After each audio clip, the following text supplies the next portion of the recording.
ऐसा है कि प्रशांत किशोर जी ने हमारे ऊपर एक अमर्यादित भाषा का प्रयोग और जिसको बोलते हैं डिफॉर्मेटिव लैंग्वेज उन्होंने यूज किया था। हमने उनको लीगल नोटिस भेजा था।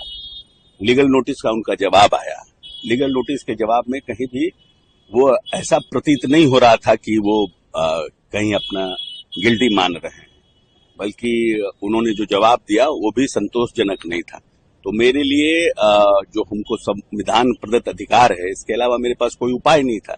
तो हमने डिफेमेशन सूट फाइल किया है प्रशांत किशोर जी के खिलाफ कि या तो वो इस बात को प्रमाणित करें या फिर गलती माने, सॉरी बोले। उन्होंने ये कहा था कि आपकी बेटी ने हाँ, हमने अपनी बेटी को पैसा देकर टिकट दिलाया है, या तो इस बात को प्रमाणित करें या फिर वो माफी मांगे।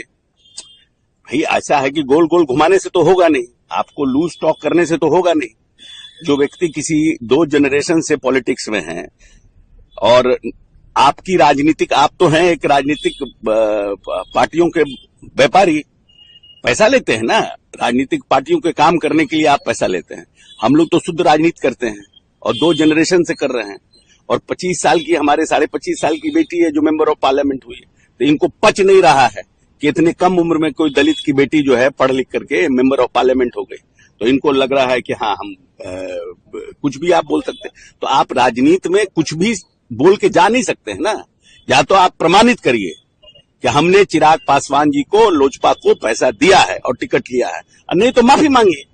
दोनों में से तो क्या लड़ेंगे केस, सुप्रीम कोर्ट तक केस लड़ेंगे।